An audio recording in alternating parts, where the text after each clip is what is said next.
मैं जो आपका कोर्स वर्क का ड्राइंग एंड पेंटिंग का जो सिलेबस है उसको मैं देख रहा था, और जब हम लोगों ने इसको बनाया था उस समय भी हम लोगों ने उसका बहुत अध्ययन करके और एक सहमति के आधार पर बनी थी कि नॉर्मली जो आजकल रिसर्च हो रहे हैं उनसे सार्थक रिसर्च कैसे बना जाए, ये बहुत महत्वपूर्ण था। और काफ़ी विषय जैसे यूनिट नंबर 1, यूनिट 2, यूनिट 3, 4 काफ़ी इंटर रिलेटेड है।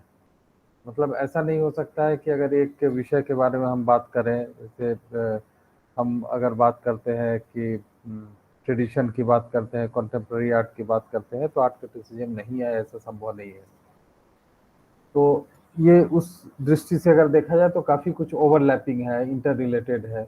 लेकिन एक ये वार्ता है, और इस वार्ता को हम लोग उसका जो सही उसकी दिशा है, जो उसका पर्सपेक्टिव है, वो हम लोगों को रिसर्च ओरिएंटेड होना चाहिए, और उसी दृष्टि से हम लोग इस पूरे कोर्स वर्क को डिस्कस कर रहे हैं। कल हम लोगों ने जो बातें की थी उस बातों के कल जब हम लोगों ने अंत किया था तो हमने आप लोगों से अनुरोध किया था कि आप लोग कुछ प्रश्न ऐसे लाए जो हम लोग उसको डिस्कस करें, और उसके बाद फिर हम लोग आगे के चैप्टर्स पर बढ़ेंगे। यदि आप लोग के कोई प्रश्न हो तो कृपया आप लोग शेयर करें। और ये केवल मात्र मुझसे डिस्कशन नहीं होगा, बल्कि ये एक ग्रुप डिस्कशन की तरह हम लोग इसको यूज़ करेंगे। इसका हम लोग क्योंकि सभी इसी क्षेत्र के हैं, तो हम लोग इसको एक ग्रुप डिस्कशन की तरह भी ले सकते हैं। तो अगर किसी का कोई प्रश्न हो तो वो सामने लाए और फिर हम लोग उस पर डिस्कस करें। सर मेरा एक क्वेश्चन है। हाँ। सर काव्य कला है या फिर विद्या? चलिए, एक प्रश्न है, काव्य कला है या विद्या? Yes sir. मैं इस प्रश्न को नोट करता हूँ। काव्य कला है या विद्या? अब इसका कोई और उत्तर आप लोगों में से कोई उत्तर देना चाहेगा? फिर मैं उस पर अपना विचार रखूंगा।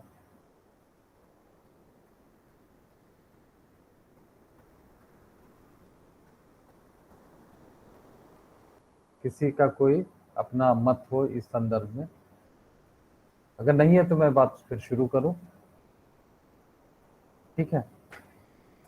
प्रश्न है, काव्य कला है या विद्या? हम लोगों ने जब पहले दिन जब हम लोगों ने वार्ता की थी, तो हम लोगों ने कहा था कि कला के ये जो काव्य है, दृश्य कला है, चाक्षुष कला जिसको हम बोल रहे हैं, विजुअल आर्ट बोल रहे हैं, परफॉर्मिंग आर्ट बोल रहे हैं और लिटरेचर बोल रहे हैं, ये कला के विभिन्न विभिन्न प्रकार के भिन्न भिन्न प्रकार के माध्यम है, और उसके द्वारा मनुष्य अपनी अभिव्यक्ति करता है।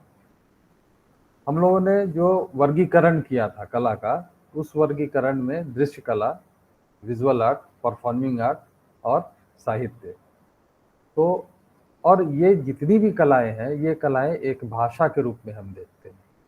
ये भाषा है, जैसे हम और आप हिंदी में बात कर रहे हैं, उसी तरह से यह एक भाषा है, और भाषा से हम अपनी मनोभावों को अभिव्यक्त कर रहे हैं। काव्य के संदर्भ में पहले भी हम लोगों ने चर्चा की है, और ठीक है, प्रश्न आया, अच्छी बात है, लेकिन उसका उत्तर इतनी वार्ता 1.5 घंटा मैंने पहले दिन बात की, दूसरे दिन बात की, और मैं अपेक्षा करता था कि इसका उत्तर आप लोगों की तरफ से आए। और मैंने थोड़ा सा आप लोगों को इस संबंध में अभी थोड़ा क्लू दिया कि क्या अब जैसे मैंने कहा कि ये दृश्य भाषा है, ये परफॉर्मिंग आर्ट है, ये परफॉर्मेंस एक भाषा के रूप में है, साहित्य एक भाषा के रूप में है, काव्य जैसे दृश्य कला में चित्रकला, मूर्ति कला, प्रिंट मेकिंग, ड्राइंग इत्यादि इत्यादि है, उसी तरह से साहित्य में काव्य, नाटक, उपन्यास, महाकाव्य, गजल, नज्म इत्यादि इत्यादि है। तो ये साहित्य एक भाषा है अपनी भावनाओं को व्यक्त करने के लिए, और जिस प्रकार चित्रकला मूर्तिकला है उसी तरह से काव्य भी साहित्य की एक भाषा के रूप में है। और ये बिल्कुल, अगर इससे कोई सहमत नहीं हो तो मैं जरूर आपका प्रश्न आमंत्रित करूंगा। सर एक तरीके से हम ये कह सकते हैं कि जो कलाकार होता है वो मतलब कि रेखाओं के माध्यम से अपनी कलाओं को व्यक्त करता है, और जो एक कवि होता है वो शब्दों के माध्यम से अपनी कला को व्यक्त करता है। बिल्कुल, ये एक अलग भाषा है। और अब जैसे मैंने पहले भी कहा कि जब हम लोग दृश्य भाषा की बात करते हैं तो दृश्य भाषा विश्वव्यापी है। काव्य विश्वव्यापी नहीं हो सकती है, क्योंकि काव्य अगर आप हिंदी में लिखेंगे तो उसका अंग्रेजी में अनुवाद शाब्दिक हो सकता है, लेकिन उसी भावार्थ के साथ कोई आवश्यक नहीं है। इसलिए मैंने कहा कि जो विजुअल आर्ट है, विजुअल आर्ट का पर्सपेक्टिव बहुत बड़ा है, और हम लोग ग्लोबल आंखों से, मतलब विश्वव्यापी दृष्टिकोण से अगर जब तक हम कला की का अध्ययन नहीं करेंगे तब तक हम इस ओर आगे नहीं बढ़ सकते। ठीक है, और कोई प्रश्न किसी की ओर से? कल और परसों के बीच में जो हम लोग की वार्ता हुई। धरातल एक ही होते हैं जी, अंतराल और धरातल एक ही होती है, अलग अलग होते हैं? अंतराल और धरातल, अंतराल और धरातल से क्या तात्पर्य है, मैं नहीं समझ पाया। आप लोगों में से कोई समझा हो तो बताएं। अंतराल और धरातल में, हाँ बताएं, मैं समझ नहीं पाया इस प्रश्न को। कृष्णा जी, आप कुछ बोलना चाह रहे हैं शायद, अनम्यूट नहीं करके सर, बोलिए। उनका सर ये कहने का हमें लगा मतलब है कि अंतराल जैसे कि जो कलाकार कार्य क्षेत्र जिस एरिया में वो कार्य करता है वो, और धरातल एक वो जो बेस जो मतलब जो तैयार करता है जिसको मतलब आर्ट वर्क करने के लिए, तो ये धरातल हुआ। पर अंतराल वह है जो जिसमें कलाकृति का निर्माण किया जाए, जितने एरिया में कलाकृति के नहीं नहीं, पास इसका कोई कोई ऐसा। इस प्रश्न का मैं नहीं समझता हूँ कि कोई उत्तर की आवश्यकता है, क्योंकि ये बहुत ही, मतलब इस प्रश्न का इतने बड़े विषय के साथ इसका कोई महत्व नहीं है। तो अगर आप लोग को कोई इसमें शंका हो तो आप बात जरूर करें, लेकिन इस धरातल और इस चीज का मैं समझ नहीं पाया, और मैं बिल्कुल इसमें उत्तर देने की स्थिति में भी नहीं हूँ। फिर भी और अगर कोई प्रश्न हो, जो जिन विषयों पर मैंने बात की है, जो 2 दिनों में जो हम लोगों ने वार्ता की है, उस पर अगर कोई आपका प्रश्न हो तो मैं भी उसी को आमंत्रित करूंगा। कहीं कोई दुविधा हो या कुछ आपको ऐसा लग रहा है कि इस विषय में हम लोग और वार्ता कर नहीं सर, सकते हैं। सर आप बहुत क्लियर कर देते हैं। काफी चीजें, काफी कंफ्यूजन पहले से थी जो अब क्लियर हो चुकी है, तो प्रश्न काफी गायब हो गया है, नए प्रश्न चलिए कम ही बन रहे चलिए, ठीक है। चलिए, हैं। Yes sir. ये आप लोग का भी इन्वॉल्वमेंट है उसका कारण, कि आप लोग बहुत इन्वॉल्व होकर सुन रहे हैं, और लेकिन पार्टिसिपेशन थोड़ा और अपेक्षित है, क्योंकि आप रिसर्च स्कॉलर हैं, तो पार्टिसिपेशन थोड़ा कम हो रहा है। मैं ये नहीं कर रहा हूँ कि हम लोग डिबेट करें, लेकिन कुछ जिज्ञासाएं और होनी चाहिए। चलिए हम लोग आगे बढ़ते हैं।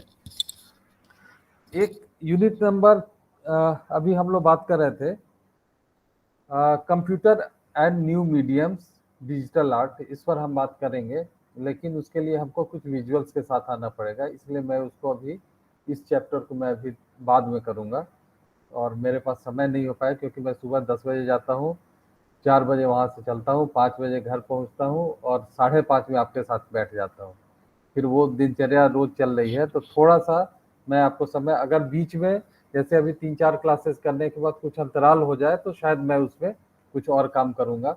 और मैं इसलिए भी आपसे पिछले क्लास में, जब इसके पहले वाले बैच में मैंने बात की थी, तो मैंने विजुअल्स के साथ बात की थी, परफॉर्मेंस की बात की थी, परफॉर्मेंस कैसे होता है आर्ट में, परफॉर्मेंस क्या है और इंस्टॉलेशन क्या है, इस तरह से हम लोगों ने बात की थी। और जब तक विजुअल्स हम लोग के सामने नहीं आएंगे तो हम बहुत अच्छा डिस्कशन इस पर नहीं कर पाएंगे। इसलिए अभी मैं उन चीज़ों को छोड़ दे रहा हूँ, और आगे मौका मिलेगा तो ज़रूर हम इस पर बात करेंगे। और ये वार्ता बहुत ही सार्थक भी होगा। इस दृष्टि से सार्थक होगा कि ये हम लोगों के पास जो 21वीं शताब्दी में, थोड़ी मैं चर्चा जरूर कर लूँगा, 21वीं शताब्दी में कला आंदोलन जिस तरह से विश्वव्यापी हुई, विश्वव्यापी का मतलब है कि जब हम कैनवास से बाहर आए, कैनवास से बाहर आने का तात्पर्य यही है कि एक कलाकार एक फ्रेम में काम करता था। 20वीं शताब्दी के अंत या आप 19वीं शताब्दी मध्य तक 1975 1980 तक के आप काम देखेंगे तो आर्टिस्ट एक फ्रेम में बंधा हुआ था, और अधिकांशतः आर्टिस्ट चाहे देश में भारत में हो या विदेशों में थे, उनके लिए एक कैनवास का आकार होता था। प्रायः आप स्कल्पचर जब देखेंगे 1850 तक की मूर्तियों को भी अगर आप देखेंगे तो मूर्तियों का तात्पर्य ये हुआ करता था कि एक पेडिस्टल है और पेडिस्टल के ऊपर चाहे तो एक वर्टिकल फॉर्म हो, हॉरिजॉन्टल फॉर्म हो या कुछ गोल जैसा फॉर्म हो, और उस मतलब एक ग्रामर बना हुआ था। जब स्कल्पचर देखेंगे तो एक कॉन्सेप्ट था कि एक पेडिस्टल होना चाहिए, उस पर एक ग्रामर होना चाहिए, उस पर एक वर्टिकल फॉर्म हो या हॉरिजॉन्टल फॉर्म हो या दोनों का मिक्स हो या कुछ ह्यूमन बॉडी हो। इस तरह की परिकल्पना हमारे साथ मूर्तियों के साथ थी। वैसे ही चित्रों में एक फ्रेम होता था, चाहे वाटर कलर हो या ऑयल कलर हो, टेम्परा हो, कुछ भी हो, लेकिन एक फ्रेम के अंतर्गत हम लोगों ने काम देखा था। ये 1950 के 1980 के मध्य तक भी हम लोगों ने देखा। 2000 के बाद या 2000 के अंतिम 20वीं शताब्दी के अंतिम दशक में बहुत बड़ा परिवर्तन आया, और उस परिवर्तन का मुख्य कारण था इंटरनेट, और जो कम्युनिकेशन बढ़ा, दूरदर्शन, टीवी हमारे पास आया।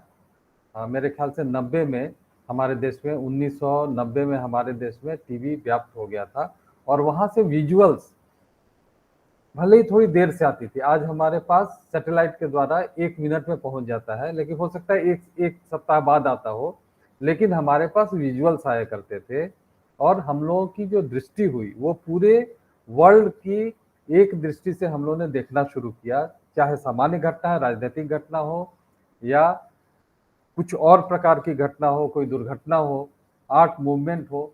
तो इसके बाद क्या हुआ कि एक विश्वव्यापी ढंग से आर्ट का पर्सपेक्टिव बना, आर्ट की दृष्टि बनी, और हम लोगों ने उस तरह से देखा। 2000 के आसपास के चित्रों में आप देखेंगे कि एक बहुत बड़ा परिवर्तन आता है, मूर्तियों में एक बहुत बड़ा परिवर्तन आता है, और वो परिवर्तन 1950 के आसपास तक से परिलक्षित हो रहा था। मैं मूर्तियों के संदर्भ में पहले बात करता हूँ, फिर चित्र के संदर्भ में बात करूंगा, फिर मैं इंस्टॉलेशन, फिर मैं वीडियो इंस्टॉलेशन, ये सब बात करूंगा। आप लोगों ने कुछ चीजें देखी भी होंगी, परफॉर्मेंस की मैं बात करूंगा। ये सब इतने इंपॉर्टेंट चीज है, आप इसका चाहे तो नोट कर ले, हम लोग फिर याद ना भूले ना। एक तो परफॉर्मेंस हो गया, दूसरा हो गया इंस्टॉलेशन,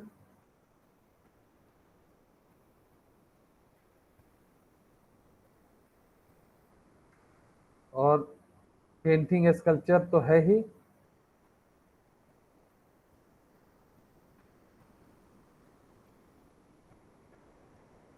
ऑडियो विजुअल का प्रयोग इत्यादि इत्यादि, और भी कुछ अगर याद आएगा तो हम लोग फिर उस संदर्भ में बात करेंगे। हम लोग पेंटिंग से आते हैं, शुरू करते हैं।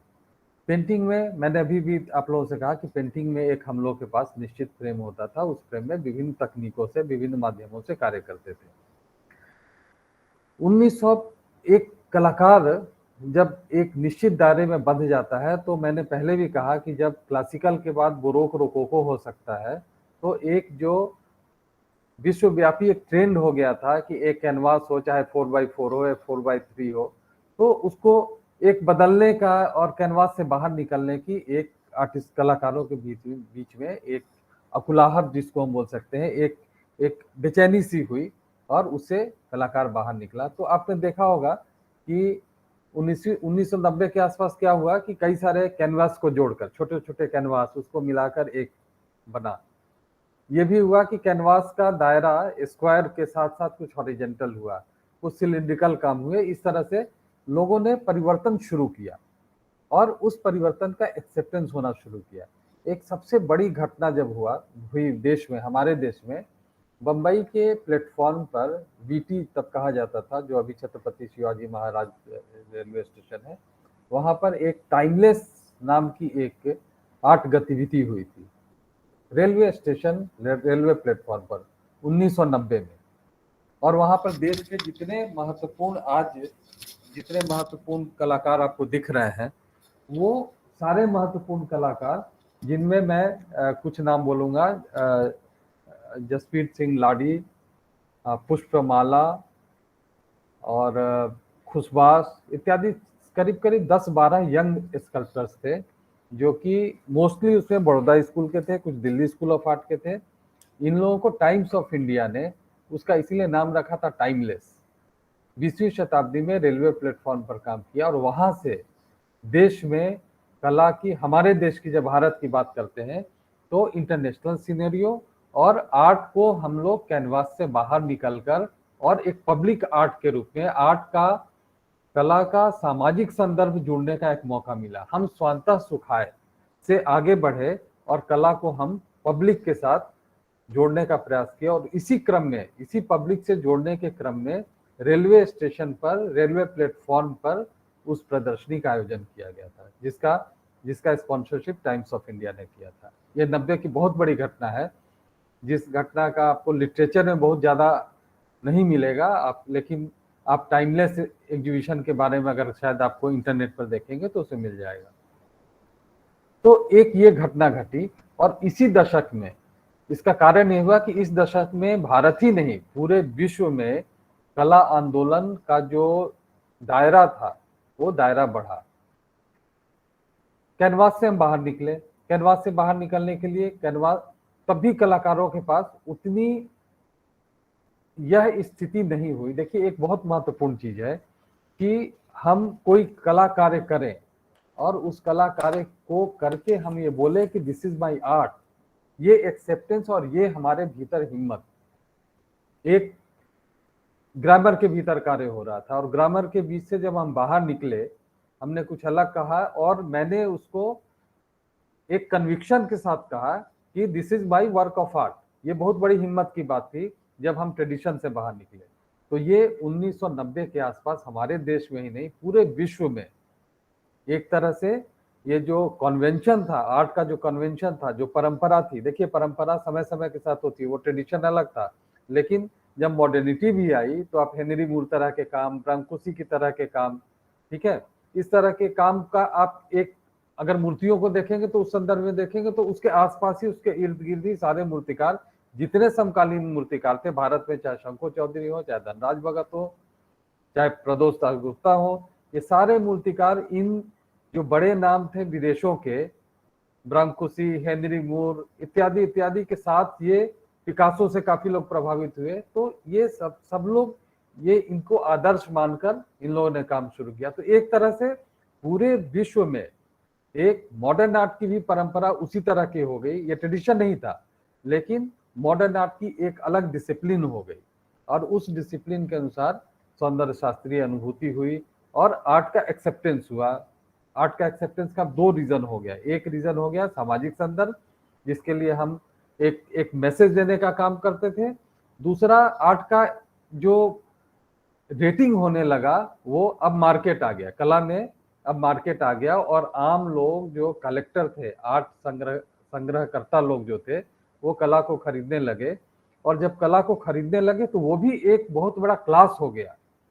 एक क्लास हो गया कि अगर इस फला कलाकार की कृति अगर 2 लाख की बिकती है, 1990 में 2 लाख की बिकती है, तो उसका एक क्लास बन गया, और उससे एक रेटिंग शुरू हो गई कि ये बड़ा कलाकार है, ये छोटा कलाकार है।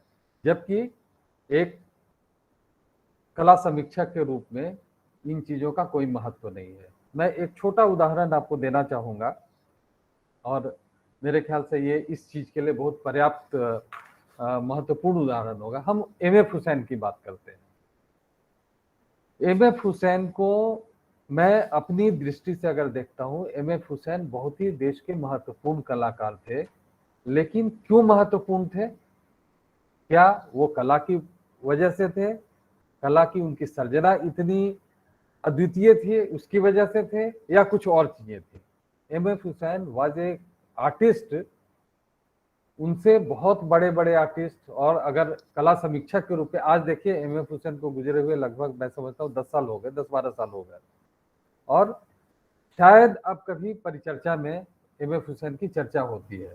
एम.एफ. हुसैन की जन्म तिथि हमको नहीं पता होती है, एम.एफ. हुसैन की मृत्यु कब हुई थी ये हम नहीं जानते हैं, लेकिन नंदलाल बोस की जन्म तिथि कला संस्थाओं में मनाई जाती है, और उनकी मृत्यु की भी बड़े जितने बड़े संस्थान हैं, तो एक कहीं ना कहीं इस तरह के जो आइकॉन्स हैं उसको हम हमेशा रिमेम्बर करते हैं।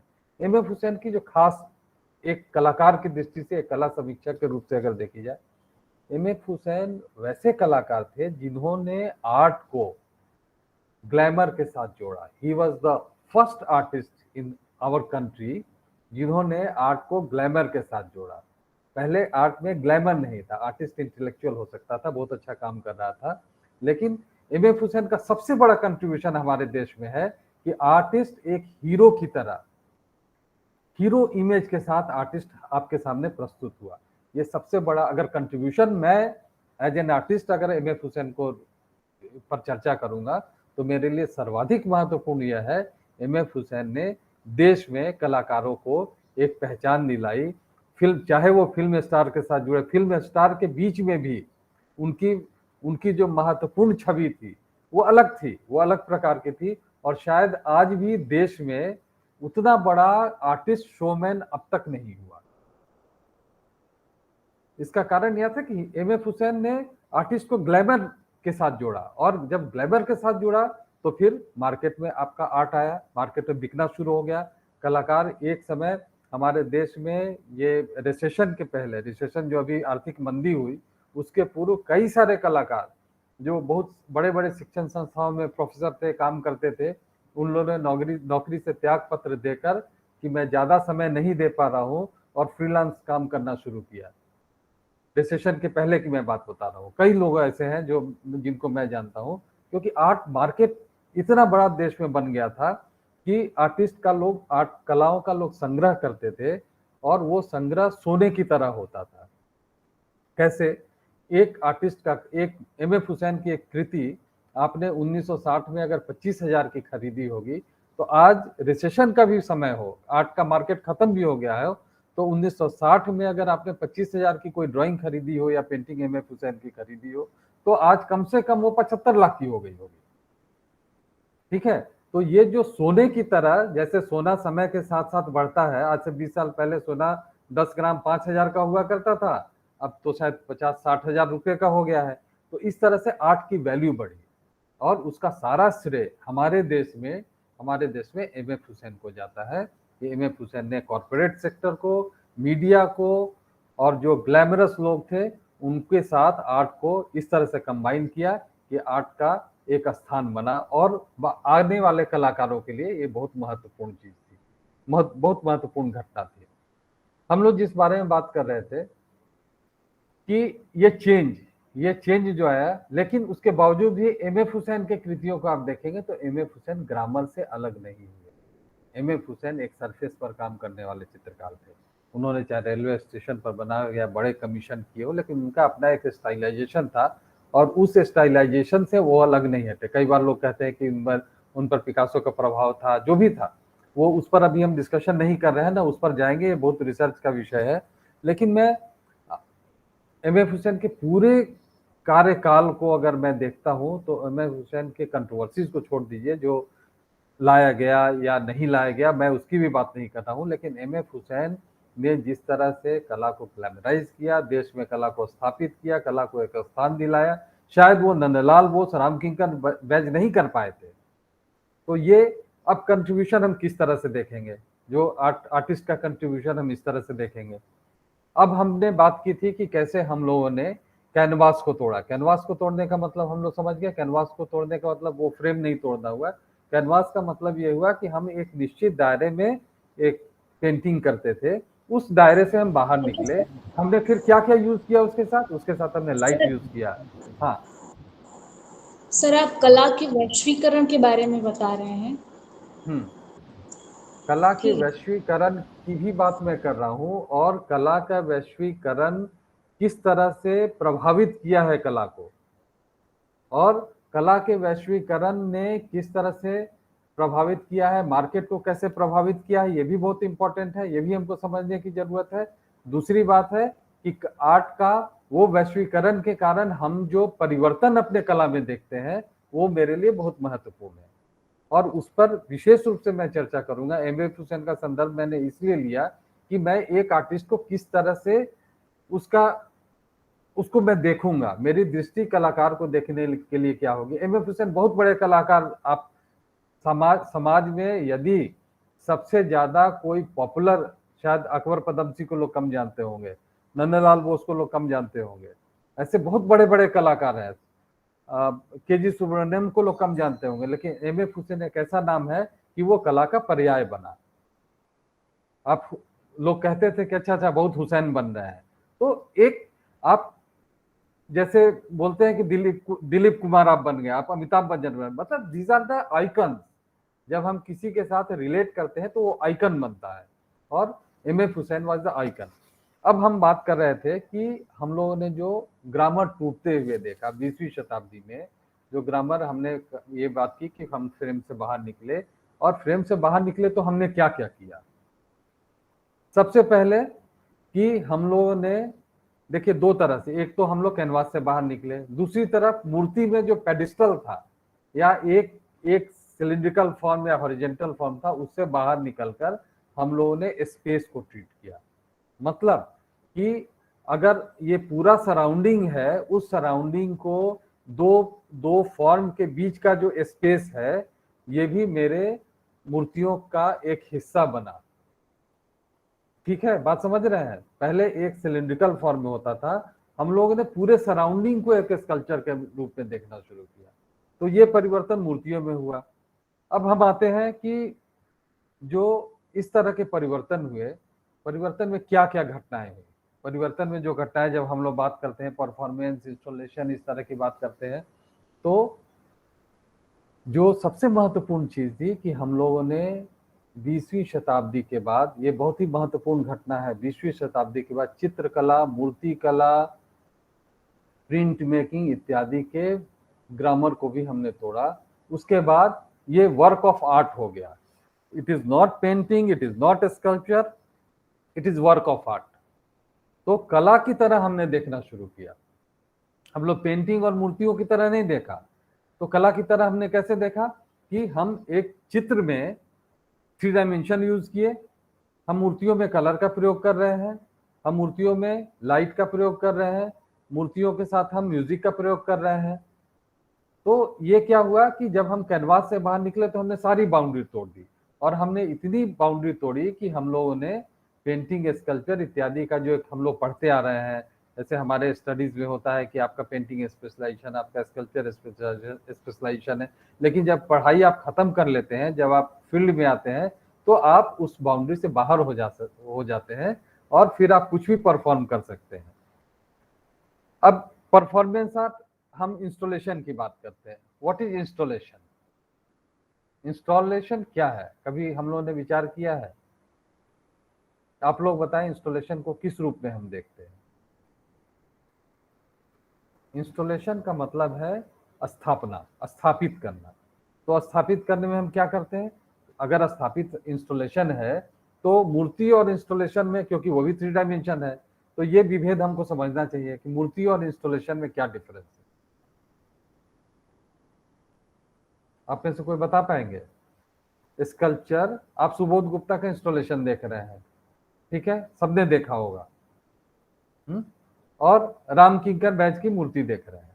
अगर हमको एज क्रिटिक दोनों का एनालिसिस करना होगा तो हम कैसे करेंगे? इंस्टॉलेशन को कहाँ देखेंगे और मूर्ति को कैसे देखेंगे? मूर्ति सर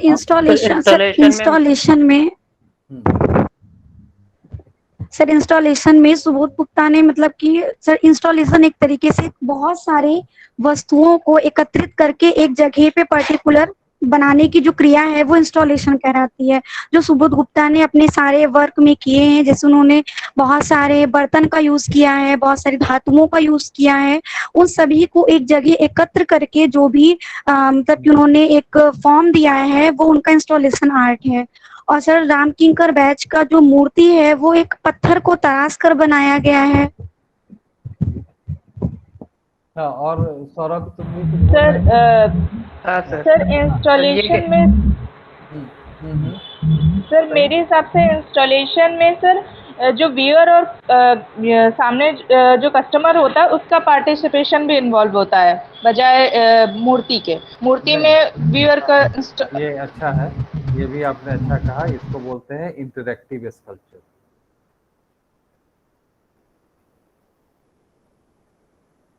इंटरैक्टिव स्कल्पचर, आवाज आ रही है ना? Yes sir. ये अच्छा, आपने कई चीज मिस हो जाती है। इंटरैक्टिव स्कल्पचर मैं अब थोड़ा बता देता हूँ कि दोनों में डिफरेंस क्या है। मूर्ति स्कल्पचर स्कल्प्ट करते हैं। स्कल्प्ट करना मतलब आपके पास दो तरह से स्कल्पचर स्कल्प्ट करते हैं। इसको समझिए, क्योंकि आप रिसर्च करेंगे तो ये बहुत तकनीकी चीज भी है और जानना भी चाहिए। स्कल्पचर दो तरह से होते हैं और उसके स्कल्पचर के दो माध्यम होते हैं। हम लोग माध्यम तो बहुत सारे जानते हैं। हम लोग बोल रहे हैं कि मेटल है, स्कल्पचर है, ये स्टोन है, वुड है, इत्यादि इत्यादि हम लोग देखते हैं, क्ले है, टेराकोटा है, इत्यादि इत्यादि मीडियम। लेकिन स्कल्प्ट करने वाले जो, अब ब्रॉन्ज स्कल्पचर है, ब्रॉन्ज स्कल्पचर क्या स्कल्प्टिंग मीडियम है या नहीं? नहीं है। मैं कैसे है, नहीं। मतलब चूंकि आप पेंटिंग के छात्र हैं इसलिए हम जरूरी है ये बताना, क्योंकि आपके रिसर्च में कभी स्कल्पचर का भी पार्ट आएगा। स्कल्प्टिंग मीडियम दो तरह के होते हैं, प्लास्टिक एंड ग्लाफ्टिक। प्लास्टिक मीडियम वो होता है जिसमें हम जिस माध्यम का प्रयोग करते हैं उसमें प्लास्टिसिटी होता है, मतलब उसको तोड़ने मरोड़ने की क्षमता होती है। जैसे क्ले है, क्ले में को हम किसी तरह से तोड़ मरोड़ सकते हैं, तोड़ मरोड़ करके कोई फॉर्म देते हैं, ठीक है, तो उसको प्लास्टिक मीडियम कहते हैं क्योंकि उसमें प्लास्टिसिटी है। लेकिन वो कौन सा क्ले? जब तक क्ले गीला हो। जब प्लास्टिसिटी खत्म हो जाएगी तो प्लास्टिक मीडियम वो नहीं रहेगा। जैसे अगर क्ले है, क्ले में जब तक आपने बनाया, जब आप काम करें तो प्लास्टिक मीडियम है, लेकिन जब वो पक गया तो प्लास्टिसिटी उसकी खत्म हो गई। जब वो ड्राई हो गया तो उसकी प्लास्टिसिटी खत्म हो गई। तो जो स्कल्पचर करने का माध्यम होता है जिसमें मूर्तिकार स्वयं मूर्ति बनाता है, वो होता है प्लास्टिक, और दूसरा ग्लैप्टिक। ग्लैप्टिक मीडियम क्या होता है कि एक माध्यम होता है। प्लास्टिक मीडियम आप समझ गया ना कि एडिटिव प्रोसेस है, जिसमें मिट्टी उसमें ऐड करके तोड़ मरोड़ के आर्मेचर बनाया, उसमें हम ऐड किए। वैसे क्या हो सकता है? क्ले हो सकता है, मोम हो सकता है, डायरेक्ट मोम में हम काम कर सकते हैं, गीला आटा हो सकता है, प्लास्टिसिन हो सकता है, जो बच्चे लोग कलरफुल जो क्ले होते हैं जो स्कूल में देते हैं, तो इत्यादि ये सब है, ये प्लास्टिक मीडियम है। दूसरा ग्लैप्टिक मीडियम क्या होता है? ग्लैप्टिक मीडियम ये होता है कि एक आपके पास माध्यम होता है, जैसे लकड़ी और पत्थर।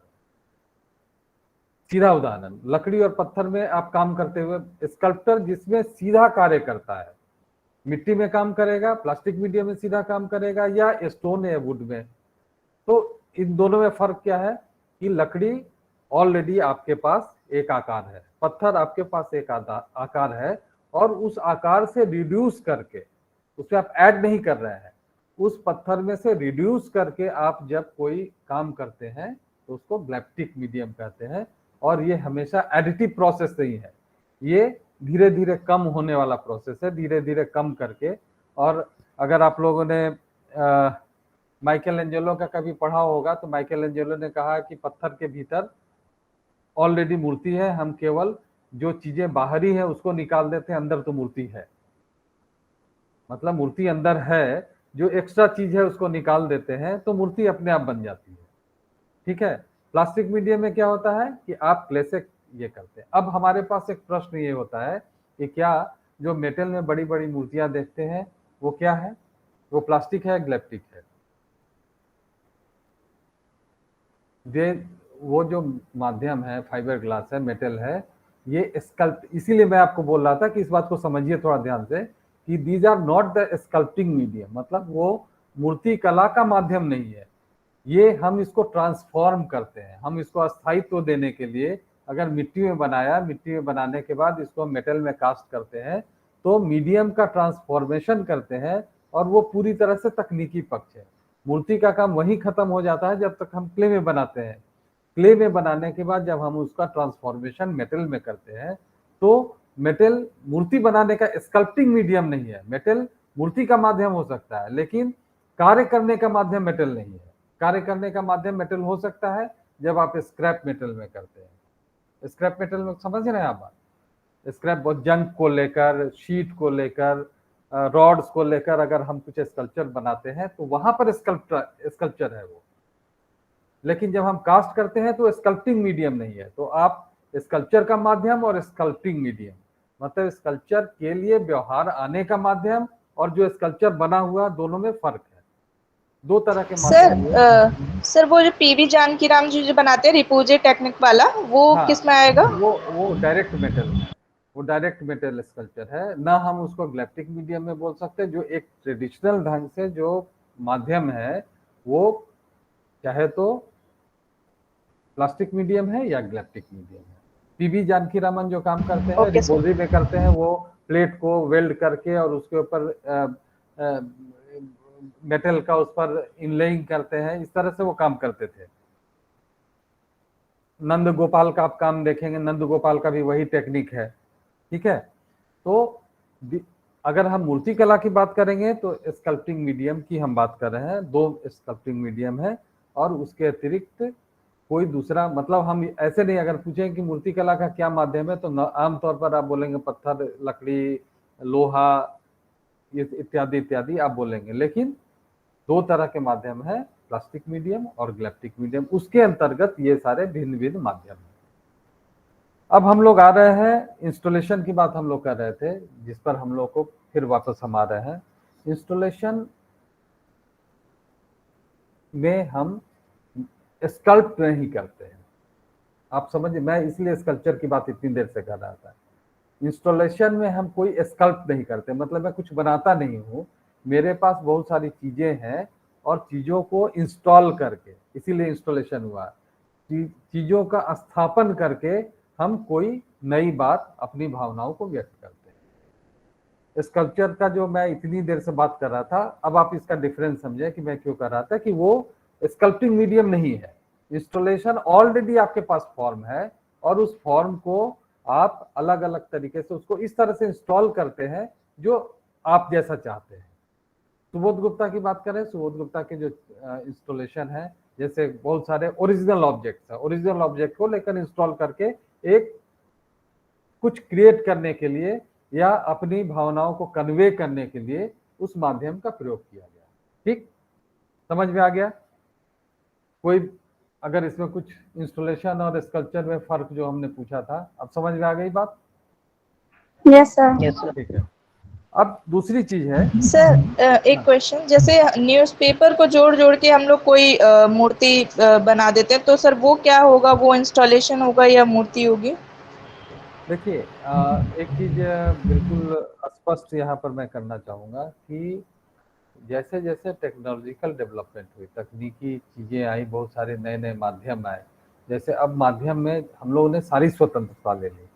हम जिस दृष्टि से बात कर रहे हैं वो जो हमारी पारंपरिक मूर्ति और चित्र बनाने की बातें हैं उसके बारे में बात कर रहा हूँ। वर्तमान संदर्भ में देखेंगे, उस पर जब हम लोग आगे बढ़ेंगे तो इसी तरफ हम जाएंगे कि उसके बाद हम लोगों ने माध्यम की सीमाएं तोड़ दी। हम न्यूज़पेपर को एक हम लोगों ने ही शो किया था, अगर आप लोगों ने देखा होगा शायद, यूपी आर्ट सर्किल का एक शो था जिसमें न्यूज़पेपर का ही स्कल्पचर हम लोगों ने किया था। न्यूज़पेपर को ही जोड़कर एक बड़ा सा शो किया था, काफी प्रचलित शो था, 3 साल पहले ये हुआ था। तो संभावनाएं कि अब हम संभावनाओं को तलाश रहे हैं, क्या क्या संभावनाएं हो सकती हैं।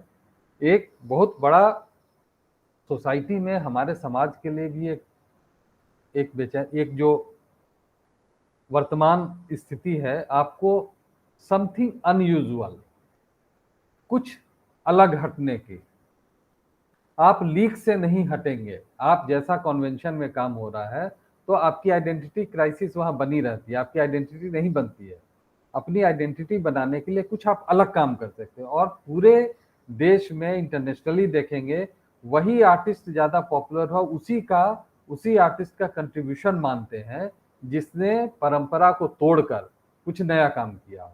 जो कन्वेंशन में जैसे चल रहा था अगर वैसे ही कर रहे हैं तो कोई, तब तो आप एक भीड़ का हिस्सा हैं। तो भीड़ से अलग हटने के लिए बहुत सारे लोगों ने बहुत तरीके से प्रयोग किया। जैसे अभी आपने बात की पीवी जानकी रामन, नंदला, ये कई सारे ऐसे आर्टिस्ट हैं जिन्होंने तरह तरह से काम किए। पीलू पुचकनवाला का काम देखिए आप, अगर हम लोग धनराज भगत का काम देखेंगे, धनराज भगत ने उस समय डिफरेंट तरह के मीडियम का काम किया। धनराज भगत का कंट्रीब्यूशन हम उस तरह से देखते हैं कि जिस समय राम किंकर बैज, शंको चौधरी इनके कॉन्टेम्पररी थे, लेकिन उन्होंने डिफरेंट मीडियम्स को काम किया। तो आपका जो प्रश्न है वो प्रश्न ये है कि जब हम अनकन्वेंशनल मटेरियल को कहेंगे, देखेंगे और उससे स्कल्पचर बनता है, तो whether this is sculpture glyptic medium और प्लास्टिक मीडियम, और ये स्कल्पचर है नहीं है, अब ये सारी सीमाएं खत्म हो गई। और जब खत्म हो गई तो रिकॉग्निशन के लिए आपके लिए कोई ग्रामर नहीं है कि दिस इज कॉल्ड स्कल्पचर, कि उसमें 3 डायमेंशन होना चाहिए, इसमें तीनों तरफ, अब ऐसा भी, या चित्र होना चाहिए तो कैनवास पर होना चाहिए। अब चित्र भी 3 डायमेंशन हो सकता है, ऐसा नहीं है कि उसको हम मूर्ति ही कहेंगे। चित्र में, मूर्तियों में भी अब पेंट होता है, प्रिंट जो बनाते हैं, ग्राफिक प्रिंट बनाते हैं, उसके ऊपर भी ड्राइंग करते हैं। तो प्रिंट की सीमा को भी हमने तोड़ा, हमने मूर्तियों की सीमा को भी तोड़ा। तो जितना हमने एक्सप्लोर किया है 20वीं शताब्दी के बाद, और ये सारे ग्रामर्स को हम लोगों ने तोड़ा है, जितने भी व्याकरण थे, मूर्तिकला, चित्रकला, इसको तोड़ा है, और उसके बाद सिर्फ वर्क ऑफ आर्ट हुआ। हम इंस्टॉलेशन की बात इसलिए कर रहे थे कि इंस्टॉलेशन सर्वाधिक, जब हम कन्वेंशन से अलग हटे तो सबसे पहले हमको इंस्टॉलेशन दिखा। इंस्टॉलेशन में हमने पूरा एक्सप्लोर किया, हमने पूरा एक्सपेरिमेंटेशन किया, हमने वो सब किया जो कि आर्ट की सीमा से बाहर हुई। इंस्टॉलेशन क्यों पॉपुलर हुआ देश में, हमेशा अचानक से पॉपुलर हुआ, इसलिए हुआ कि हम कहीं ना कहीं एक ग्रामर से, एक हम पेंटिंग स्कल्पचर का जो कन्वेंशनल फॉर्म देख रहे थे, उसको तोड़कर बेटर कम्युनिकेशन ज्यादा स्थापित कर सका, उसकी वजह से, इंस्टॉलेशन की वजह से, और एक कनेक्ट किया, सोसाइटी के साथ कनेक्ट करने का इंस्टॉलेशन ने काम किया।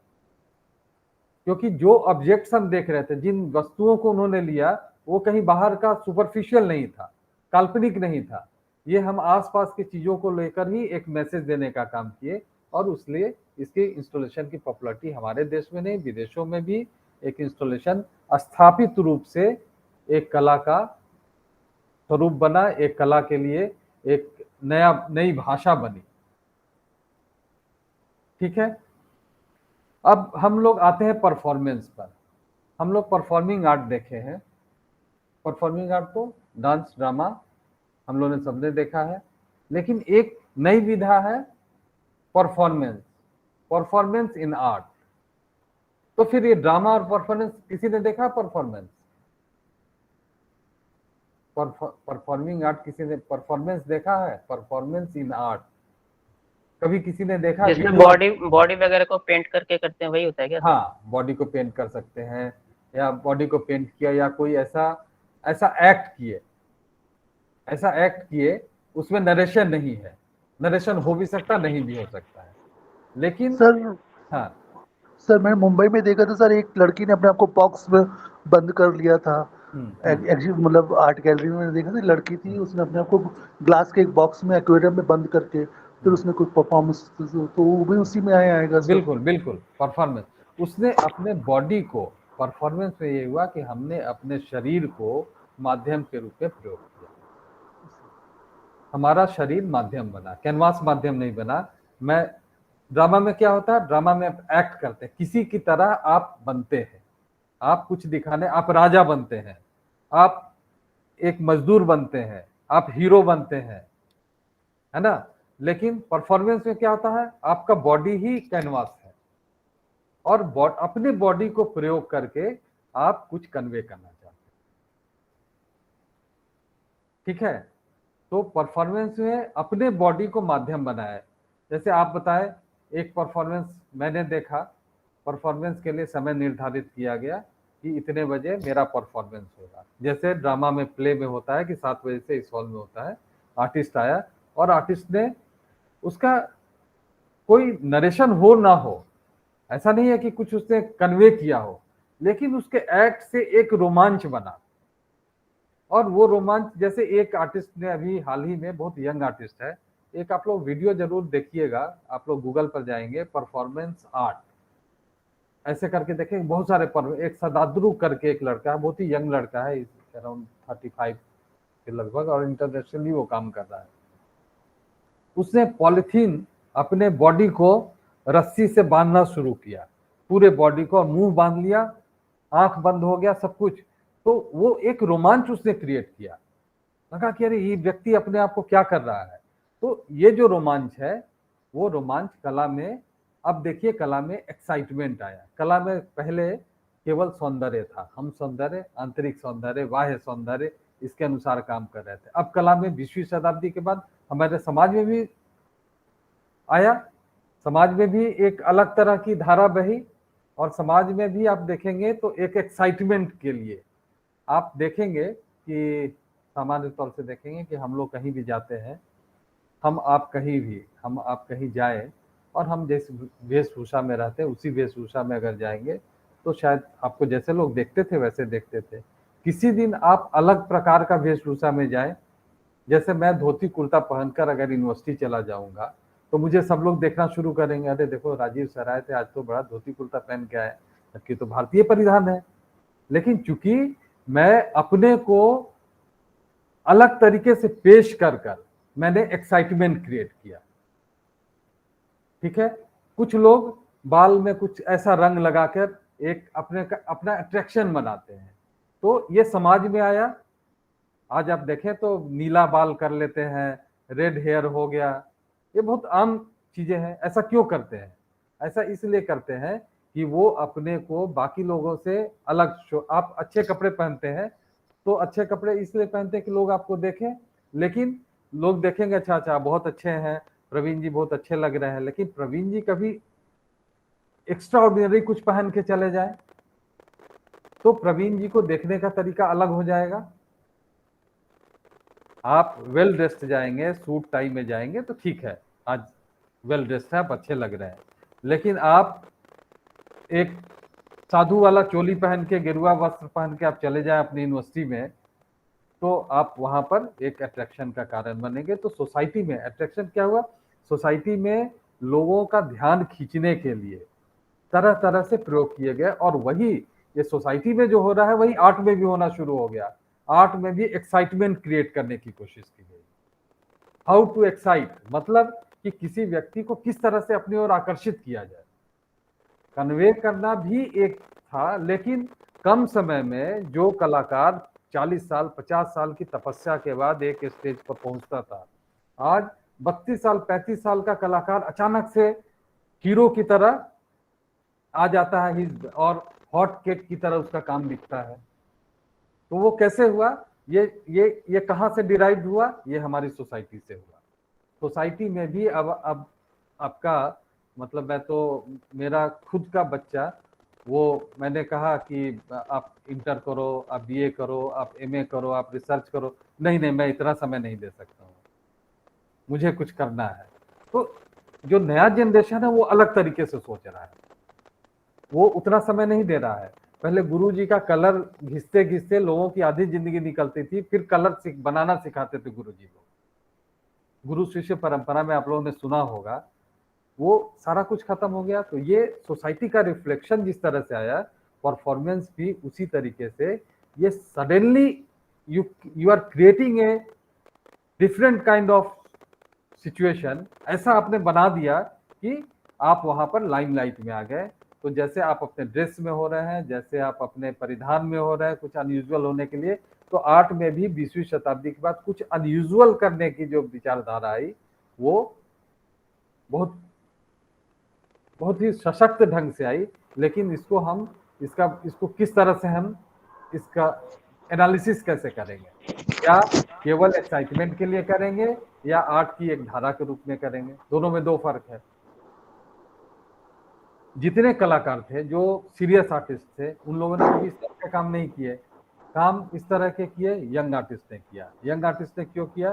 कि वो उसको एक अपने को स्थापित करना, एक उसकी बाध्यता हो गई, जो कि आज समाज में भी वो आवश्यक हो गया। और इस तरह से ऐसी बहुत सारी विधाएं चली, और विधाएं चली और बहुत लंबे समय तक नहीं चली।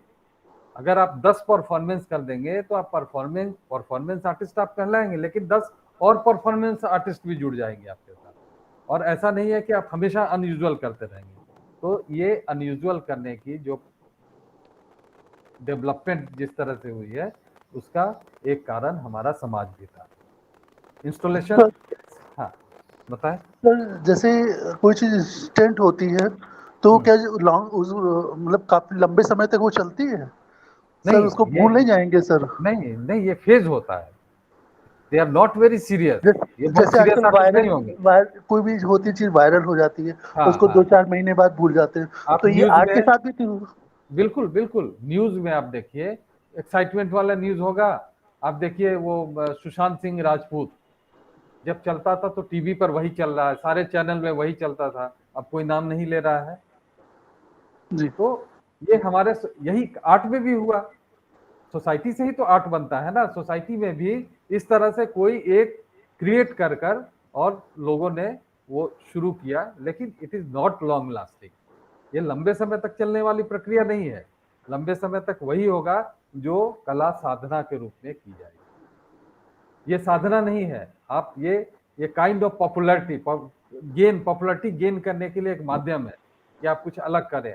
जैसे आप अगर, मैंने कहा कि आप अगर वो गेरुआ वस्त्र वाला चोंगा पहन के चले जाए तो कई दिनों तक आपकी चर्चा होगी, लेकिन 15-20 दिन के बाद लोग भूल जाएंगे।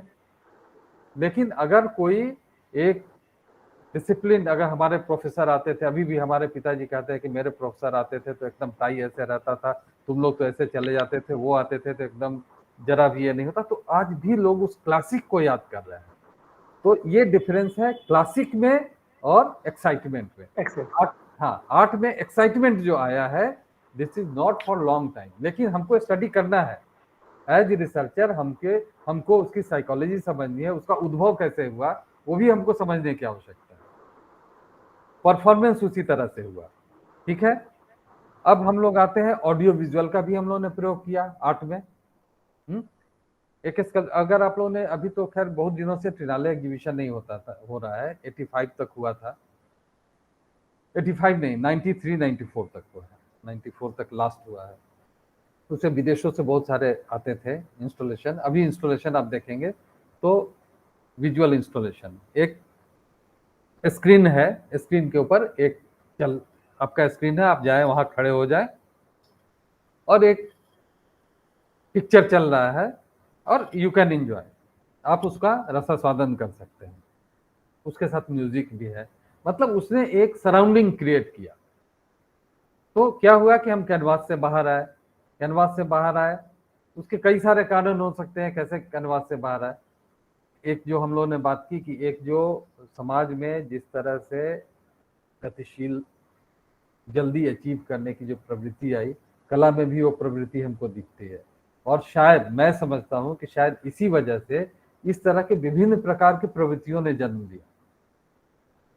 सडनली पॉपुलैरिटी गेन करने के लिए भी ये हुआ, लेकिन मैं उसको बिल्कुल वही हो ऐसा भी आवश्यक नहीं है, ये भी कारण है। लेकिन कई लोगों ने, 1-2 या 3-4 लोगों ने वास्तविक ढंग से अपने थॉट प्रोसेस के हिसाब से इस तरह के एक्सपेरिमेंटेशन किए होंगे, लेकिन उनके सक्सेस के बाद कई लोगों ने जरूर किया कि अगर उनको पॉपुलैरिटी मिले तो हमको भी पॉपुलैरिटी मिले, तो मैंने भी उस तरह का काम किया। तो ऑडियो विजुअल के जो भी बहुत सारे, और हमारे देश में कम, विदेशों यूरोप में ऑडियो विजुअल, क्योंकि जब कैनवास को छोड़कर हम लोग जब बाहर निकले, कैनवास तो बहुत कम हो गया, हमारे देश में कैनवास अभी भी बहुत हो रहा है, यूरोप में कैनवास बहुत कम हो गया, तो इस तरह के प्रयोग बहुत हुए। और धीरे धीरे उस तरह के प्रयोग होने में का कारण ये भी था कि आपकी जब लंबे समय तक आपके साधना का वक्त नहीं आपने दिया तो आपका स्किल कमजोर हुआ, आपकी दक्षता कम हुई, और लेकिन आपके सोचने की शक्ति, आपका एक्सपेरिमेंटेशन की शक्ति, वो जो एक थॉट प्रोसेस है वो तो आपका डेवलप कर रहा है। तो उस थॉट प्रोसेस के लिए आपके पास स्किल नहीं है, तो आपने डिफरेंट काइंड ऑफ मीडियम का प्रयोग किया। जैसे अभी एक अच्छा पोर्ट्रेट बनाने के लिए आप सॉफ्टवेयर का भी यूज कर लेते हैं। सॉफ्टवेयर में भी ऑयल पेंटिंग की तरह करने की क्षमता है, वैसे भी सॉफ्टवेयर है, तो फिर हमको ऑयल पेंटिंग करने की क्या जरूरत है ना।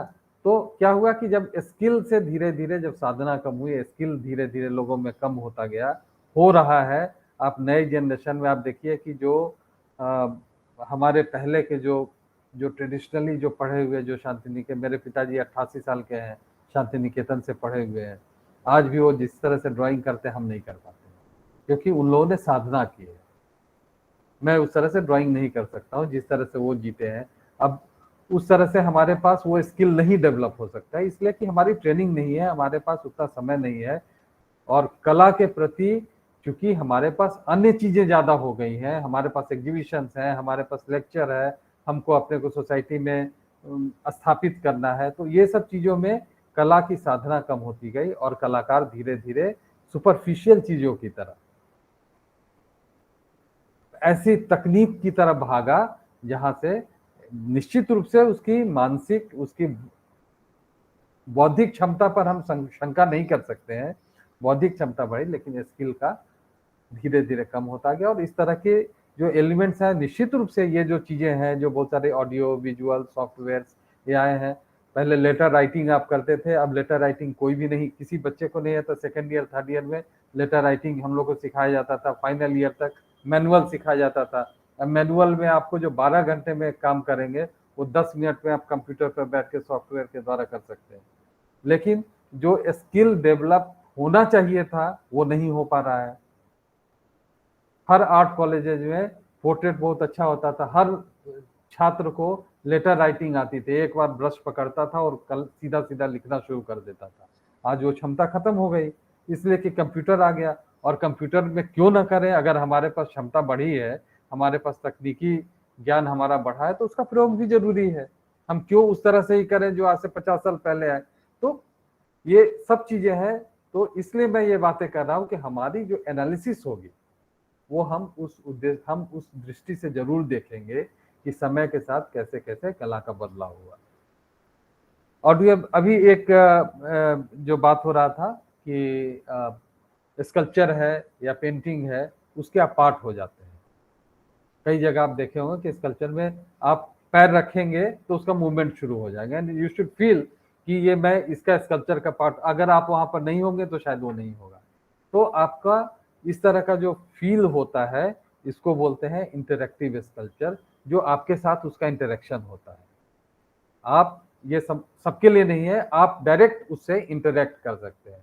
तो इंटरैक्टिव स्कल्पचर भी शुरू हुआ, जहां से कलाकार जो है वो उसके साथ बात करता है। ठीक है, अब हम लोग दूसरे, इस पर अगर किसी को कुछ पूछना हो, कुछ अगर हम वार्ता कर सके तो आप बताइए।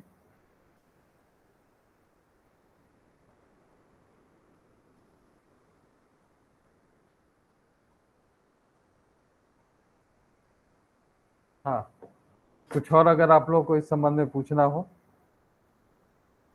अब हम लोग बात करेंगे, जिसकी हम लोग अक्सर बात कर रहे थे, कि हम लोग ने अंडरस्टैंडिंग ऑफ आर्ट, आर्ट की अंडरस्टैंडिंग कैसे हम रिसर्च करेंगे, आर्ट ऑब्जेक्ट को किस तरह से देखेंगे, ये बहुत महत्वपूर्ण था। और मैं समझता हूँ कि ये एक मुझे जो मेरी जो अपनी दृष्टि थी, मैंने आपको देने की कोशिश की कि हाउ टू जज ए वर्क ऑफ आर्ट।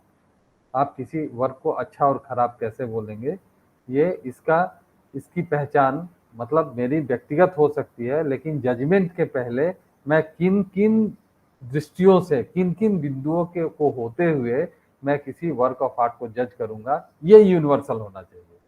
मेरी पसंद किसी के लिए हो ना हो वो अलग है, लेकिन जब हम रिसर्च करेंगे, जब हम एनालिसिस करेंगे, तो वहां पर हमको कहीं ना कहीं बिल्कुल एक ग्रामर के भीतर उसको एक परिधि के साथ देखना चाहिए, जिस परिधि में हम लोगों ने बात की थी, तकनीक, समय, कंटेंट, एक्सपेरिमेंटेशन, टाइम के साथ रिफ्लेक्शन, सोसाइटी के साथ उसका जुड़ाव, इत्यादि इत्यादि बहुत चीजों के आधार पर ही आप कला का विश्लेषण करेंगे। ठीक है, अब हम लोग आगे बढ़ते हैं कि हम लोग डॉक्यूमेंटेशन कैसे करेंगे। आप रिसर्च करेंगे तो आर्ट का डॉक्यूमेंटेशन कैसे करेंगे और इस डॉक्यूमेंटेशन का इम्पोर्टेंस क्या है। दूसरा है कि आर्ट वर्क का डेटा कलेक्शन कैसे करेंगे? डेटा कलेक्शन आप करेंगे किस तरह से करेंगे? अंडरस्टैंडिंग ऑफ आर्ट हमारी हो गई, हम कैसे उसको एप्रिसिएशन हमारा क्या होना चाहिए उसके बारे में हम लोग 2 दिन से वार्ता कर रहे हैं। हम लोग अब बात ये करेंगे कि हम डॉक्यूमेंटेशन कैसे करें टेक्निकली, मतलब एज रिसर्चर अगर हमको आर्ट वर्क का डॉक्यूमेंटेशन करना हो तो कैसे करेंगे, क्या क्या उसके लिए इंपॉर्टेंट चीज है। पहली चीज है, जब हम डॉक्यूमेंटेशन करते हैं तो उसके 2 एस्पेक्ट हैं। एक विजुअल एस्पेक्ट, आप उसकी फोटोग्राफी करेंगे, फोटोग्राफी आप जो करेंगे वो अच्छे रेजोल्यूशन का हो, ठीक है। उसके साथ क्या क्या चीज़ें हम और देखेंगे जो कि डॉक्यूमेंटेशन का पार्ट हो। ईयर ऑफ एक्सक्यूशन, ठीक है, आर्टिस्ट कौन है, उसकी ऑथेंटिसिटी क्या है, ये सब बहुत इंपॉर्टेंट है। ऑथेंटिसिटी आप जरूर लिखेंगे कि आजकल वर्क ऑफ आर्ट जो भी गैलरी में भी बिकता है तो एक ऑथेंटिसिटी लेटर होता है। पहले फेक आर्ट बहुत होते थे, बीच में फेक आर्ट जैसे कॉपीज बहुत हो रहे थे, और खासकर आपका कई सारे देश के ऐसे आर्टिस्ट हैं जिनकी फेक कॉपीज ऐसी हो रही थी जो एकदम बिल्कुल ओरिजिनल की तरह लगती थी। तो जब हम डॉक्यूमेंटेशन करेंगे तो डॉक्यूमेंटेशन में विजुअल्स को हम पहली चीज है कि विजुअल्स का हम अंडरस्टैंडिंग मेरी हो। दूसरा हम लोगों ने देखा कि हम लोग उसके पीरियड, टाइम इत्यादि को देखेंगे, टेक्निक को देखेंगे। टेक्निक डॉक्यूमेंटेशन में टेक्निक भी आएगा कि उस टेक्निक का क्या होगा। पीरियड ऑफ एक्सक्यूशन किस समय हुआ वो देखेंगे। आर्टिस्ट की ऑथेंटिसिटी है या नहीं है वो देखेंगे इत्यादि। इन चीज़ों पर हम, ये बहुत ही महत्वपूर्ण चीज़ है, उसको हम लोग करेंगे। दूसरी चीज़, एक जो आकार, जो medium size, year of execution, ये सब जब हम रिसर्च करेंगे तो इन चीज़ों को जरूर लिखेंगे वर्क ऑफ आर्ट के साथ। Title, name of artist, period, ये सब चीज़ डॉक्यूमेंटेशन में आपको लिखना होगा। क्या क्या हो गया?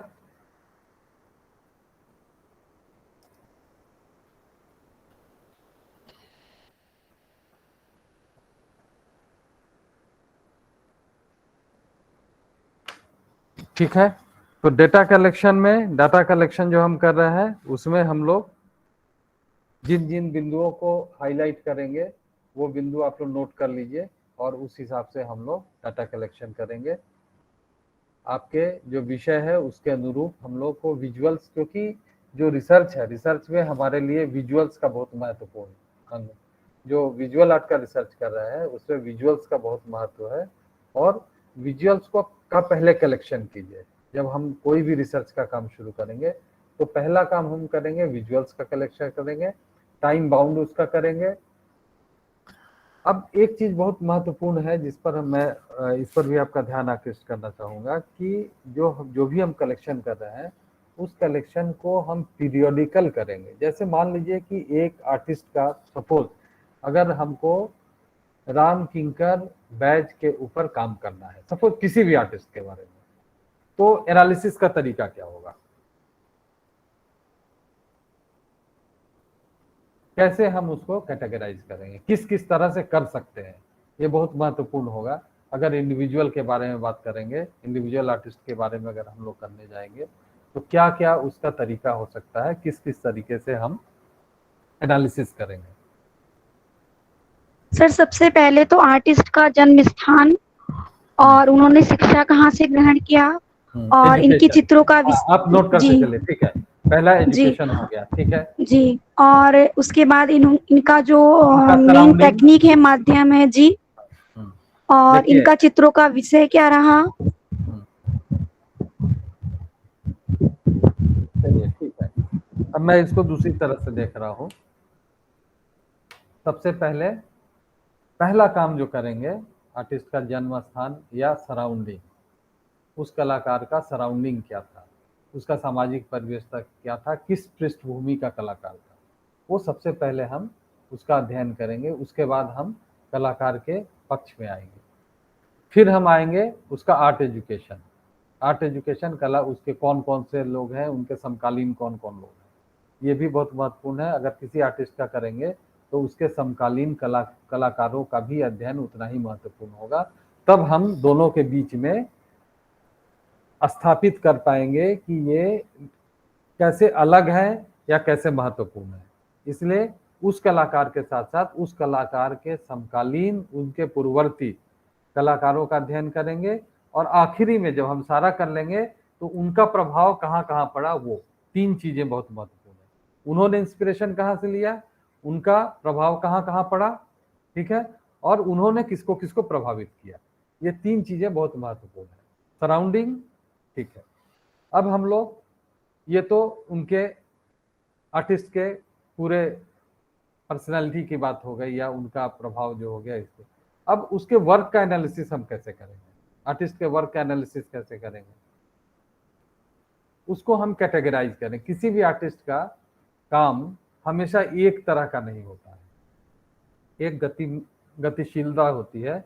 आरंभिक स्टेज में कुछ होता है, फिर कुछ और होता है, फिर कुछ और होता है, एक पीक पीरियड होता है, उसके बाद कुछ परिवर्तन होता है। तो इस तरह से जब हम क्रोनोलॉजी के साथ स्टडी करेंगे, जब डॉक्यूमेंटेशन करेंगे, जब सारा डॉक्यूमेंटेशन हम क्रोनोलॉजी के हिसाब से करेंगे, आप समझ रहे हैं ना, काल के हिसाब से, पीरियड के हिसाब से। जैसे 1950 की ये पेंटिंग है, और 1950 के बाद अगर उस पेंटिंग को हम कंपेयर करेंगे 1975 वाली पेंटिंग से, तो नहीं होगी। आप क्रोनोलॉजी से पहले उसका डॉक्यूमेंटेशन करेंगे। जब आप उसका डॉक्यूमेंटेशन क्रोनोलॉजी से करेंगे, फिर आप इसमें देखेंगे कि स्टाइलाइजेशन के आधार पर क्या क्या उसके कितने वर्गीकरण हम कर सकते हैं। 2 भी हो सकता है, 3 भी हो सकता है, नहीं भी हो सकता है। हो सकता है कि एक कलाकार एक जैसा काम करते करते पूरी जिंदगी चल गया, एक आदमी गुलाब का फूल बनाते मतलब पूरी जिंदगी गुलाब का फूल बनाए, लेकिन उस गुलाब के पहले गुलाब और अंतिम गुलाब के बीच का जो फर्क होगा वो क्रोनोलॉजी के हिसाब से आपको तय करना है, ठीक है। तो स्टाइलाइजेशन के हिसाब से जो डिफरेंसेज है, जो भिन्नता है, उसको हमको स्टडी करना पड़ेगा, ठीक है। और क्या करेंगे, उनका प्रभाव किन किन लोगों पर पड़ा, क्या पड़ा, स्टाइलाइजेशन के हिसाब से, कॉन्सेप्ट के हिसाब से। इसको नोट कर लीजिए आप कि स्टाइलाइजेशन, कॉन्सेप्ट के बारे में हम कैसे इसको प्राप्त करेंगे। अगर कोई कलाकार हमारे बीच में नहीं है या है, कोई जरूरी नहीं है कि वो अपने कॉन्सेप्ट के बारे में आपको वो चीज बताए जो वो वास्तव में कर रहा है। जैसे हम लोगों ने पहले भी कहा कि बोलने की क्षमता और बोलने की जो आदमी व्यक्त कर रहा है अपने मुख से, वो फर्क होगा, और जो कलाकृतियों में है वो भिन्न होगा। फिर भी उसके होते हुए भी अगर कलाकार का स्टेटमेंट आपको मिल जाता है तो आपके लिए महत्वपूर्ण है, लेकिन वो स्टेटमेंट उसका वास्तविक है, उसका उस स्टेटमेंट से आप सहमत हैं कि नहीं सहमत है, और अगर नहीं सहमत है तो क्यों नहीं सहमत है, इसका आधार भी आपको लिखना पड़ेगा। और किसी भी वर्क ऑफ आर्ट के साथ आपको ये एनालिसिस करनी पड़ेगी। तो जब हम वर्क ऑफ आर्ट का करेंगे, आर्टिस्ट की पर्सनैलिटी करेंगे, तो हमको वो भी एनालिसिस करनी होगी कि आर्ट वर्क जो है वो उसका किस कॉन्सेप्ट के आधार पर, कलाकार क्या बोल रहा था और मैं क्या समझ रहा हूँ, और दूसरा आर्ट क्रिटिक उसके बारे में क्या बोला है। अगर आर्ट क्रिटिक कोई नहीं बोला है तो दूसरे उसके जो समसामयिक कलाकार हैं उनका क्या ओपिनियन है, और उस ओपिनियन के बाद अपना निष्कर्ष आपको देना है। तो निष्कर्ष भी बहुत महत्वपूर्ण है। मतलब अब रिसर्च में ऐसा नहीं है कि आप केवल डॉक्यूमेंटेशन कर रहे हैं। अभी तक जो रिसर्च हो रहे थे हमारे देश में, खासकर जो हमारे नॉर्दर्न इंडिया में जो भी रिसर्च हो रहे थे, कानपुर, गोरखपुर, ये सब जो एरियाज हैं, वहाँ जो भी रिसर्च हो रहे थे, वहाँ पर बेसिकली आप देखेंगे, मतलब मुझे बहुत सारी थीसिस देखने को का मौका मिला है, तो उसमें बेसिकली वो केवल डॉक्यूमेंटेशन मात्र है। लेकिन अब डॉक्यूमेंटेशन से आपका कुछ नहीं होना है, आपको एक निश्चित कहीं ना कहीं किसी क्यों हम स्टडी कर रहे हैं इसके ऊपर भी हमारा एम्फेसिस होना चाहिए। तो ये हमारे लिए बहुत महत्वपूर्ण है, और उस दृष्टि से कला का अध्ययन करेंगे। और उस अध्ययन के पीछे जो हम लोगों ने 2 दिन से बातें की कि उसके पीछे क्या आधार होगा, हम किस दृष्टि से उसको देखेंगे, मेरे कला को देखने की पारखी नजर कैसी होगी, उस पर हम लोगों ने कल 2 दिन से वार्ता की है। उस दृष्टि से आप कला का अध्ययन करेंगे, ठीक है। तो ये हो गया एनालिसिस कैसे करेंगे। लेकिन इन चीज़ों का जो भी चीज़ें मैं कह रहा हूँ, इसको एक कैटेगरी से आप कैटेगरिकली उसको लिखना पड़ेगा। ऐसे नहीं है कि हैफेजेड नहीं लिखेंगे। आप विभिन्न प्रकार के रिसर्च में विभिन्न प्रकार के विभिन्न ढंग से उसका एनालिसिस होगा। तो एनालिसिस के पहले निश्चित रूप से हमको ये परिकल्पना मेरी होनी चाहिए कि मेरी दिशा क्या है, मैं किस दिशा में इस रिसर्च को ले जाना चाहता हूँ, चाहती हूँ। ये बहुत महत्वपूर्ण है और उसके बाद ही हम लोग आगे प्रोसीड कर सकते हैं। बिफोर सिनॉप्सिस, आपका सबका सिनॉप्सिस तो भी नहीं बना होगा मेरे ख्याल से, बनना शुरू आप लोग का होगा, या कोई एक दिशा आपके गाइड से बात करके एक सब्जेक्ट आपको चुनना होगा। उस सब्जेक्ट को चुनने के पहले वो कितना इम्पोर्टेंट है आज के परिवेश में, वो भी बहुत महत्वपूर्ण है। अगर कोई भी हम टॉपिक लेते हैं तो उसका इम्पोर्टेंस क्या है, क्या उस टॉपिक पर पहले बहुत काम हो चुका, नहीं हो चुका है।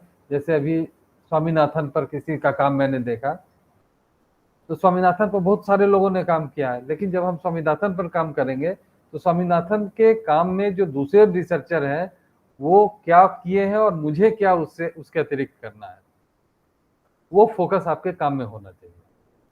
और वो फोकस अगर नहीं होगा तो आपका रिसर्च बहुत सार्थक नहीं होगा। थीसिस आपकी हो जाएगी, आपको पीएचडी डिग्री अवार्ड हो जाए, वो अलग बात है, लेकिन सार्थक रिसर्च तभी संभव है। तो ये चीज़ें जो है बहुत महत्वपूर्ण है। और इस महत्वपूर्ण डाटा कलेक्शन में आपको कहाँ कहाँ से आपको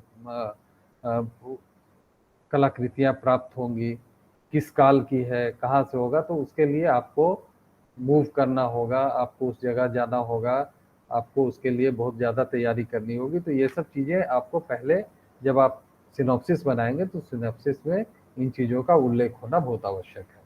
और आमतौर पर सिनॉप्सिस में इस चीज़ का उल्लेख, मैं भी आर्ट्स कॉलेज का भी अभी 3-4 दिन पहले मैंने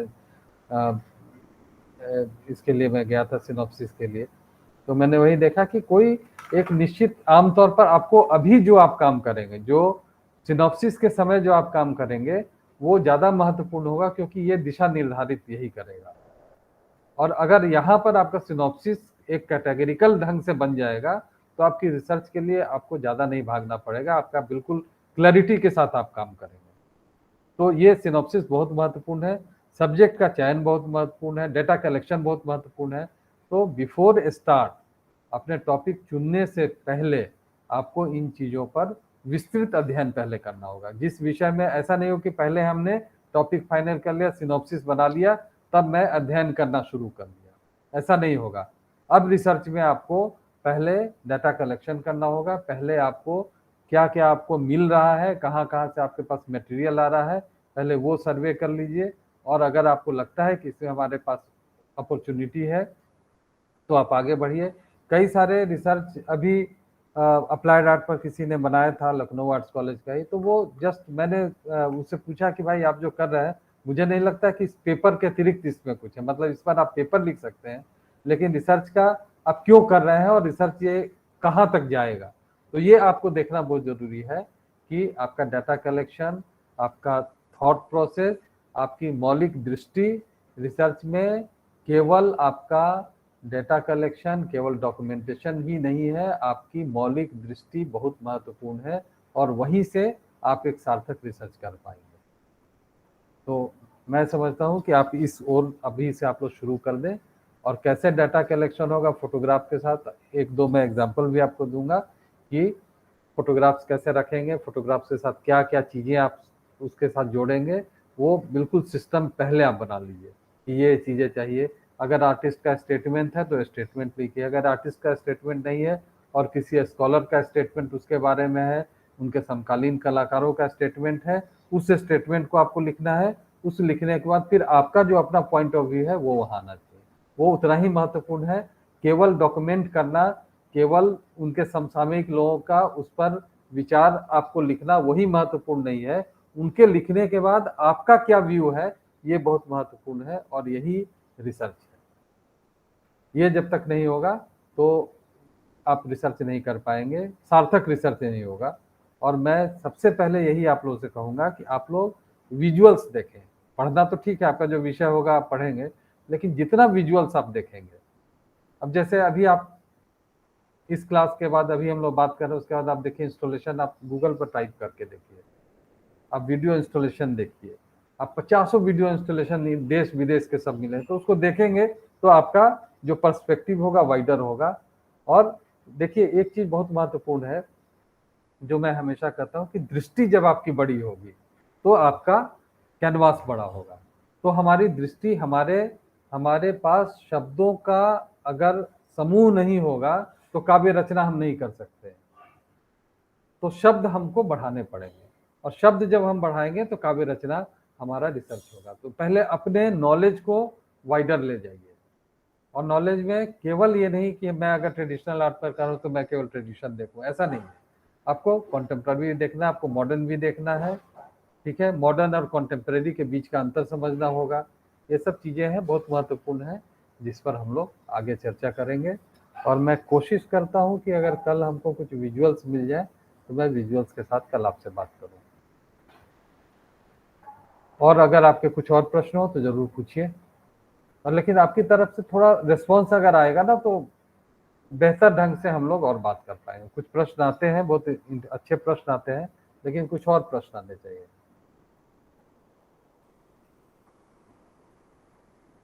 और जब सर ये मेरा एक क्वेश्चन था कि जैसे हम लोग की स्ट्रीम अलग अलग है। फॉर एग्जांपल जैसे मेरी स्ट्रीम अप्लाइड आर्ट है, तो अगर मैं किसी पेंटिंग को देखती हूँ या स्कल्पचर को देखती हूँ तो सर क्या स्टडी अपने आप में उतनी मतलब सफिशिएंट होगी कि हम टेक्निक्स की स्टडी करके किसी चीज़ को जज कर सकें, या हमें उस स्टाइल को मतलब क्योंकि हमने वो प्रैक्टिस नहीं किया है तो क्या हम एलिजिबल होंगे उस आर्ट वर्क को जज करने के लिए? देखिए मैंने पहले भी कहा कि विजुअल आर्ट एक भाषा है, और जितना भाषा का, मैं मूर्तिकार हूँ, मुझे चित्र नहीं बनाने आता, मैं चित्रकार नहीं हूँ।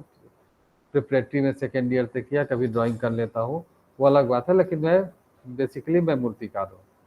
अब मैं अप्लाइड आर्ट के बारे में मैं थीसिस देखने जाता हूँ, अप्लाइड आर्ट का भी मैं थीसिस देखता हूँ, और अप्लाइड आर्ट का सिनॉप्सिस भी मैं देखता हूँ। तो मैं कैसे उसके बारे में डिस्कशन करता हूँ, ये इसलिए आवश्यक है कि ये भाषा तो है ही, और आप चाहे अप्लाइड आर्ट के हो या पेंटिंग के हो या प्रिंट मेकिंग के हो या स्कल्पचर के हो, आपको अपने विषय के बारे में पूरा जितना ज्ञान, जितना विस्तृत ज्ञान होगा, कोई जरूरी नहीं है कि आपका ज्ञान आपके थीसिस में वो बहुत सार्थक ढंग से उभर कर आए, ऐसा जरूरी नहीं है। लेकिन यदि आपका ज्ञान होगा, अगर आप उस दृष्टि से आप देखेंगे तो निश्चित रूप से आपके लेखनी में, आपके रिसर्च में उसका असर होगा। इसलिए आप ये नहीं समझे कि अप्लाइड आर्ट के हैं तो हमको केवल एडवर्टीजमेंट से ही रिलेटेड चीज़ों को देखना है। विजुअल उसका बहुत इम्पोर्टेंट पार्ट होगा, इसलिए जरूर आप विजुअल्स देखें।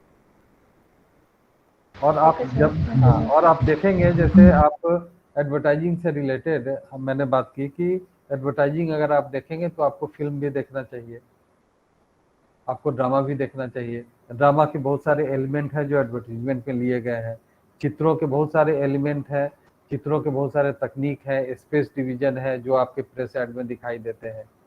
तो सब इंटर रिलेटेड है। ऐसा नहीं है कि आप अगर एडवर्टाइजिंग के व्यक्ति हैं तो आपको केवल एडवर्टाइजिंग देखना चाहिए, ऐसा आवश्यक नहीं है। इसलिए आपको पूरा स्टडी करने की आवश्यकता है, और जितना वाइडर ढंग से आप देखेंगे उतना महत्वपूर्ण है। ठीक है, तो फिर हम लोग इस पर ये करते हैं, बात करते हैं, और मैं कोशिश करता हूँ कि कल आपके पास कुछ विजुअल्स के साथ आऊँ तो हम लोग और अच्छा डिस्कस कर पाएंगे। लेकिन मैं समझ रहा हूँ कि जितनी बातें हम लोग की हैं, मैंने की है और आप लोगों ने की है, तो निश्चित रूप से कहीं ना कहीं आपके रिसर्च में सार्थक परिणाम देना चाहिए, ऐसा मैं ऐसी उम्मीद करता हूँ। और आपका इन्वॉल्वमेंट रहा, आप लोगों ने बहुत गंभीरता से चीज़ों को सुना, और मुझे लगता है कि इस पर उस दृष्टि से देखेंगे तो हमारे लिए आगे बहुत उपयोगी होगा। ठीक है, और अगर कोई कुछ पूछना चाहे तो पूछे, और नहीं तो आज का हम लोग समाप्त करते हैं।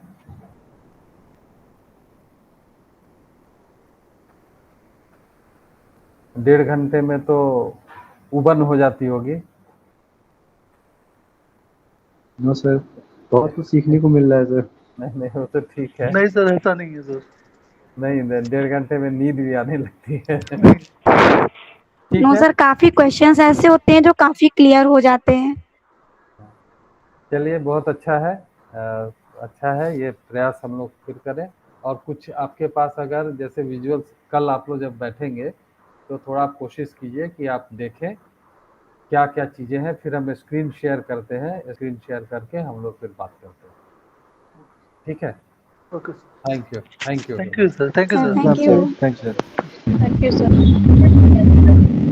सर